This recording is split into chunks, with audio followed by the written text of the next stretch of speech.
영원히 사는 것을 믿사옵나이다. 아멘.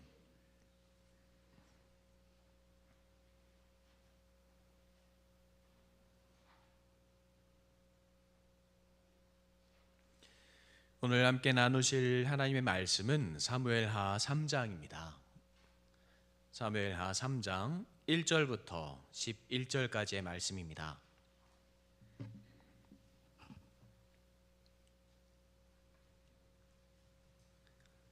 사무엘하 3장 1절부터 11절까지의 말씀입니다. 한마음으로 말씀을 읽도록 하겠습니다.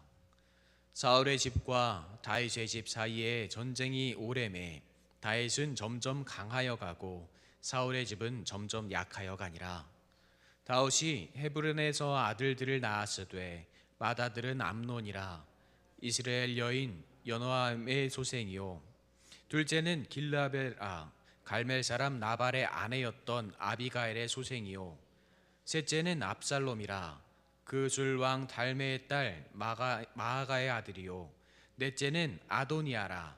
학깃의 아들이요 다섯째는 스바랴다 아비달의 아들이요 여섯째는 이드람이라. 다윗의 아내 에글라의 소생이니 이들은 다윗이 헤브론에서 낳은 자들이더라.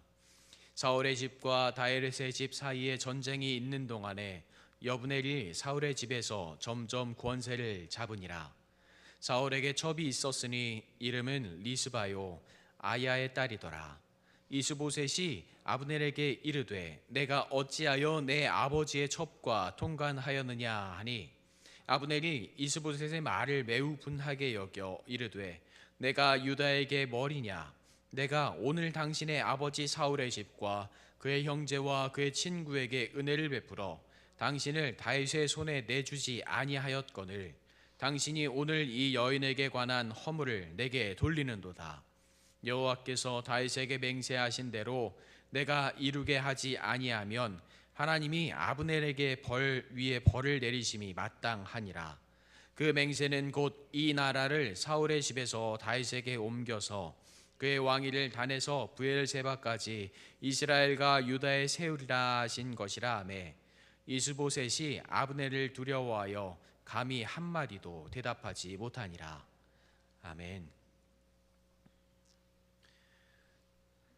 하나님의 은혜와 사랑이 오늘 이 자리에 이른 새벽에 주의 말씀을 주의 사랑을 간절히 사모하여서 달려나오신 여러분들에게 가득하시기를 간절히 소망합니다. 오늘 말씀은 기브온 전투 이후에 이루어지는 역사적인 모습 그리고 그들의 성격을 정확히 보여주고 있습니다. 사울의 집과 다윗의 집 사이에 전쟁이 오래매 다윗은 점점 강하여 가고 사울의 집은 점점 약하여 가니라. 전투가 일어난 이후의 중요한 모습들은 다윗의 가문, 다윗의 가족 그리고 그들은 점점 강해지는 반면에 사울의 가문은 점점 몰락해 가고 있다는 것입니다. 이것을 보여주는 구절들이 2절부터 쭉 이어지고 있습니다. 다윗의 집안이 점점 커진다는 것, 사울의 집안이 점점 작아진다는 것, 사울을 의지하고 그와 함께하는 사람들이 점점 줄어들면서 분란이 일어나고 있음을, 그의 가정에 분란이 일어나고 있음을 보여주기도 합니다. 이것인 이후에 다윗이 하나님의 말씀대로 왕위를 받을 것을 어쩌면 사람들의 마음에 가득 담겨있는 장면이기도 합니다. 이런 다윗의 가문의 번영과 반대로 사울의 가문은 점점 작아졌고 다툼이 많아지고 있었습니다. 이것은 말씀 중에 보는 것이 가능한데 전쟁이 일어나는 동안 아브넬이라는 사울의 장수가 권력을 잡으면서 사울의 첩까지 자기 주인의 여인까지 참하는 모습마저 보입니다. 그것을 분하게 여겼던 사울의 아들 아스보셋은 그에게 따지지만 아브넬은 자신의 죄를 알면서도 내가 이렇게 열심히 일하고 있는데 너희들이 살아날 수 있는 것, 살아갈 수 있는 것이야말로 나의 덕이다라는 의미로 그를 협박하기 시작합니다. 내가 이렇게 열심히 하는 것도 내가 은혜를 베푸는 것이라 목소리를 높입니다. 이 목소리를 들은 사울의 아들은 아무 말도 하지 못하고 두려워하기만 할 뿐이었습니다. 오늘 말씀을 쭉 묵상하면서 내용을 머리로 그리고 가슴으로 정리하다 보면 우리가 살아가는 세상과 전혀 다르지 않음을 알 수 있습니다. 사회생활을 하다 보면 성공해야 한다는 강박 아닌 강박에 사로잡혀 있습니다. 더 좋은 학교에 입학을 해야 하고 더 좋은 회사에 들어가야 합니다. 다른 사람들보다 더 많은 돈을 벌어야 하고 더 많은 것을 누리기를 소망합니다. 그래야 내가 더 행복해질 수 있고 더 많은 것을 가질 수 있다라는 마음을 가지고 있습니다. 제가 지금 살고 있는 동네는 노원입니다. 노원에서도 월계동이라는 동네에 삽니다. 아래로 내려가면 성북구를 만나고 위로 가면 중랑구가 있습니다. 또 옆으로 가면 동대문구가 있고, 그래서 제가 어디에 살고 있다라고 얘기하기가 되게 애매한 동네에 있습니다. 전하님 어디에 계세요? 라고 얘기하면 산책을 하다 보면 동대문구에 가 있고 걸어가다 보면 중랑구에 가 있기 때문입니다. 종종 결혼 이전에 살던 곳을 생각을 하기도 합니다. 그곳은 화곡동이었는데 지금 노원에 사는 것과 비슷하게 아래 목동이라는 곳과 마주한 곳이었습니다. 얼떨결에 고등학교를 목동에 있는 고등학교를 가게 되면서 다른 사람들과 그곳에 사는 사람들과 함께 생활을 하게 되었습니다. 다들 저를 부러워했습니다. 너는 공부를 잘하는 동네에 가서 열심히 공부를 하게 되었구나. 하지만 저는 좋지만은 않았습니다. 강제로 공부를 하게 된 느낌이었기 때문입니다. 그 학교는 화곡동에 있는 다른 학교들보다 학구열도 심하게 많았고 수능 예비고사, 모의고사라고 하는 그 시험을 보면 과학고나 외국어 고등학교보다는 조금 못하지만 보통 학교들보다 20, 30점에서 많을 때는 3, 40점 정도 점수가 높은 학교였습니다. 그곳에 살던 친구들은 학원을 시험을 보고 간다는 이야기를 듣고 깜짝 놀랐습니다. 저는 고등학교에 들어가면서 다니던 학원이 문을 닫아서 그냥 학교만 다니고 있었는데 다른 친구들을 시험을 보고 왜 학원을 들어갈까라는 생각을 하게 되었습니다. 부모님들이 줄을 서서 대기표를 받고 있다고 합니다. 어디 학원에 다니는지 얼마나 열심히 공부하는지 신기했습니다. 어떤 친구는 저랑 분명히 시험 전날 새벽까지 열심히 놀았는데 저는 반에서 뒤에서 2등하고 그 친구는 전교에서 8등하는 모습을 보면서 신기하고 이상하기도 했습니다. 그런 곳에서 살아가다가 이제 결혼하고 조금 전에 말씀드렸던 노원으로 이사 왔습니다. 그런데 이것도 만만치 않게 이상한 곳이었습니다. 분명히 다른 곳인데 분위기는 비슷합니다. 제가 살던 그 시대도 아닌데 많이 시간이 지난 것 같은데 다르지 않습니다. 제가 듣고 보니 노원이나 강남이나 목동이나 학구열이 심한 곳이라고 했습니다. 은행 사거리라고 이름이 지어진 곳인데 분명히 사람들은 은행 사거리가 아니라 학원 사거리라고 부릅니다. 저희 아파트에도 광장에서 가만히 서서 아이들을 바라보고 있으면 학원차가 돌아다니고 아이들이 광장에서 내리면 다른 차가 그 아이를 실어 갑니다. 어떤 초등학교 아이들은 밤 10시까지 학원에 다닌다는 이야기를 들었습니다. 저희랑 같은 아파트 같은 동에 살면서 알고 지내는 아이는 어떤 과목을 배우는지 어디 학원에서 배우는지 누구에게 배우는지 절대로 알려주지 않습니다. 다른 친구가 알면 안 되기 때문입니다.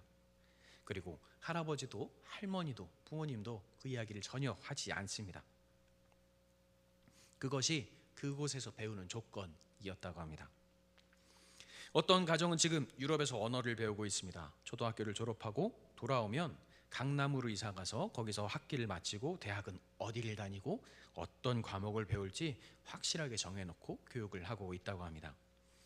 저도 아이를 키우는 입장이긴 하지만 이해가 가지 않습니다.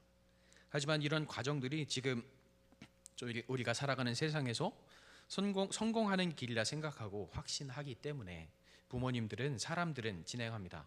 이런 말을 아실 것이라고 생각합니다. 할아버지가 돈이 있어야 하고 할머니의 운전 실력이 있어야 하며 어머니의 교육열이 뛰어나야 하고 그리고 아버지의 인맥이 있어야 지금은 성공이 가능한 시대다라는 이야기가 있습니다. 그리고 이러한 모습은 아이들이 자라나는 지금 학교에서뿐만이 아니라 대학에서도 내가 강남에서 살고 있는지 강북에서 살고 있는지를 갈라서 서로 다른 모습으로 바라본다는 이야기도 합니다. 이제 개천에서 용난다는 것은 불가능하고 금수저 운수저를 떠나서 그 이상의 수저를 가진 사람과 알고 지내야 성공한다는 이야기가 나올 정도입니다. 이것은 저희 아이도 하는 이야기입니다. 이것이 우리 젊은이들이 살아가고 있는 세상입니다.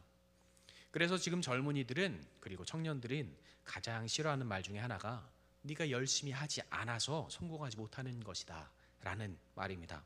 조금만 더 하면 너도 성공할 것이다 라는 말을 가장 싫어한다고 합니다.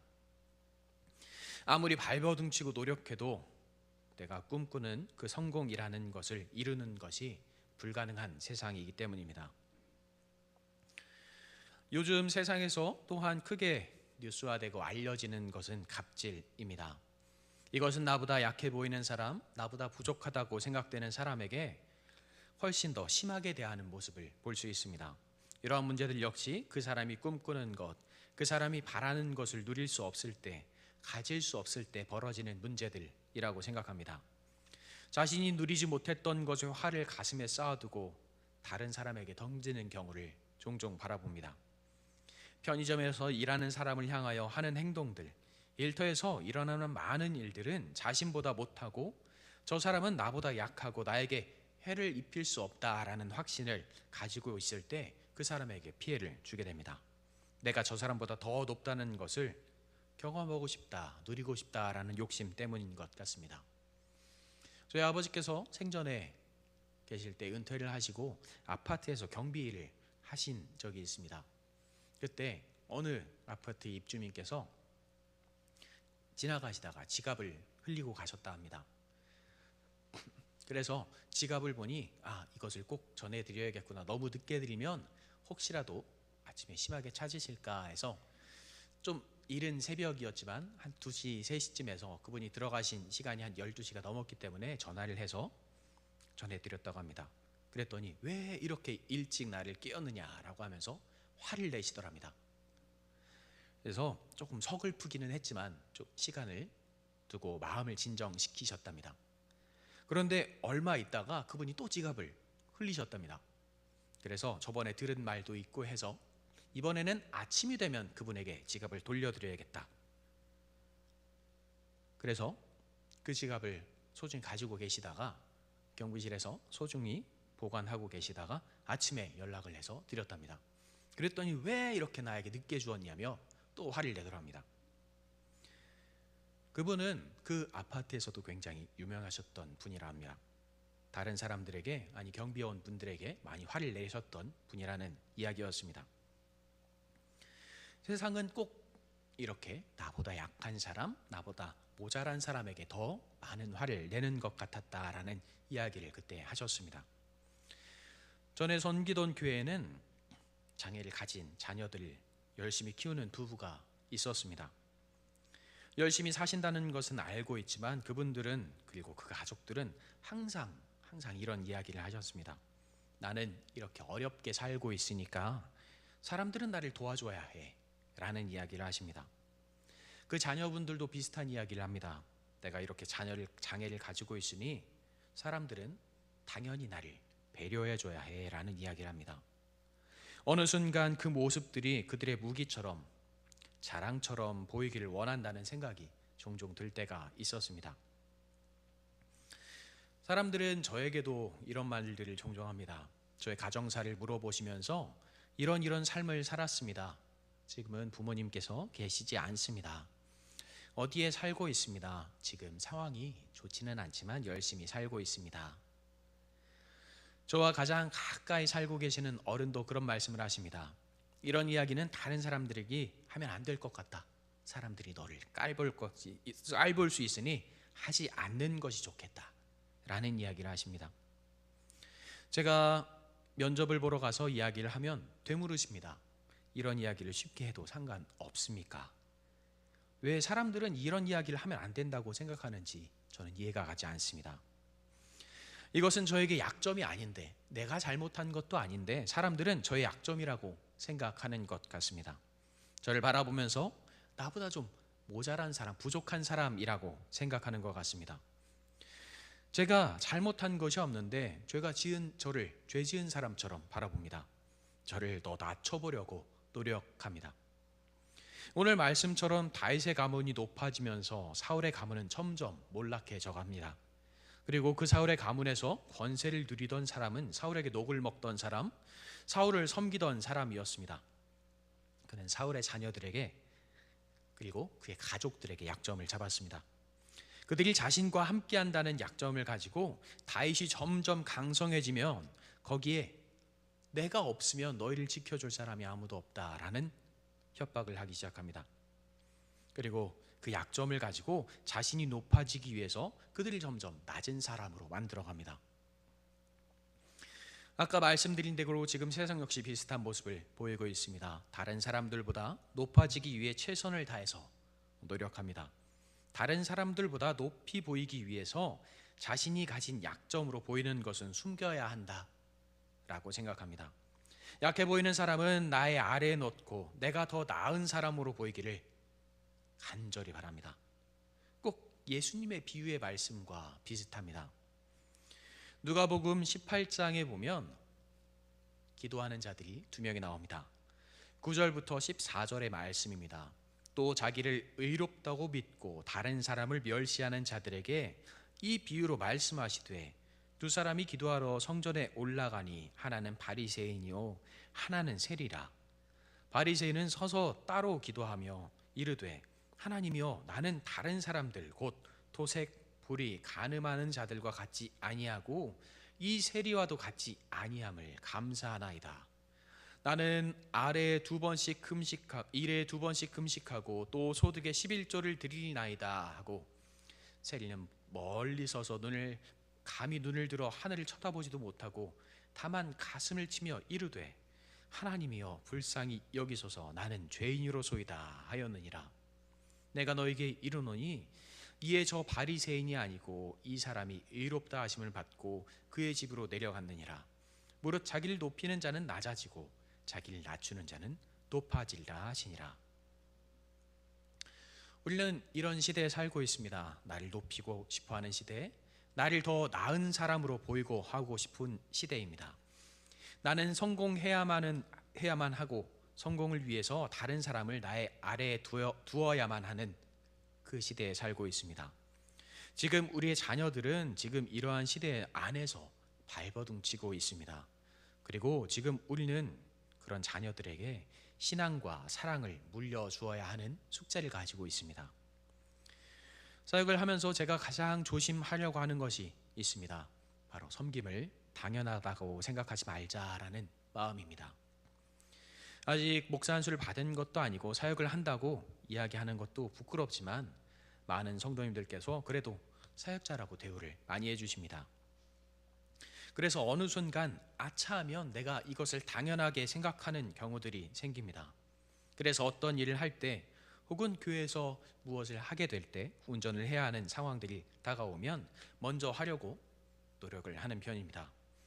제가 전혀 알지 못하는 곳이나 제가 갈 수 없는 곳은 갈 수가 없지만 분명히 웬만하면 가야 하는 곳은 제가 가려고 하고 있습니다. 그렇지 않은 경우도 종종 있지만 종종 불편해 하시는 분들도 계시지만 저는 최소한 그것을 잊지 않으려고 노력을 합니다. 하지만 우리 젊은이들에게 보이는 가장 큰 사랑의 모습은 우리가 보여줄 수 있는 가장 큰 사랑의 모습은 그들을 섬겨주는 것, 그들을 사랑해주는 것이라고 생각합니다. 삶에 지치고 경쟁에 지쳐서 힘들어하는 그들에게 그들이 섬겨야 하는 사람들이 그들을 위해 기도해주고 그들을 위로해주고 그들을 위해 눈물 흘려주고 손 내밀어 준다면 그들이 받은 위로와 사랑은 우리가 생각하는 그 이상으로 아름다울 것입니다. 주님께서 우리에게 손 내미시면서 말씀하셨던 것처럼 말입니다. 누가복음 19장에는 한 사람, 어려운 사람, 사람들이 굉장히 낮게 보는 사람의 이야기가 나옵니다. 그 사람에게 예수님께서 하신 말씀이 있습니다. 예수께서 그곳에 이르사 쳐다보시고 이르시되 삭개오야 속히 내려오라. 내가 오늘 내 집에 유하여야 하겠다 하시니 급히 내려와 즐거워 영접하거늘. 주님의 헌신으로 우리의 마음에 평화와 사랑이 찾아왔습니다. 주님의 사랑으로 우리가 구원받았습니다. 그 사랑을 가득 받은 우리가 이제 그들에게 손 내밀 수 있기를 소망합니다. 우리가 그들에게 손 내밀고 말할 수 있기를, 그리고 고백할 수 있기를 간절히 소망합니다. 그리고 그들이 우리 도남동교회 성도님들의 모습 속에서 하나님의 모습, 주님의 모습을 경험하고 주님의 사랑 안에 평안과 안식과 그리고 기쁨을 누릴 수 있기를 간절히 소망합니다. 그 모습을 통해서 주님께 영광 돌리는 우리 도남동교회 그리고 성도님들이 되시기를, 그리고 제가 되기를 간절히 소망합니다. 기도하겠습니다. 언제나 우리를 사랑으로 인도하시며 지키시는 주님 감사합니다.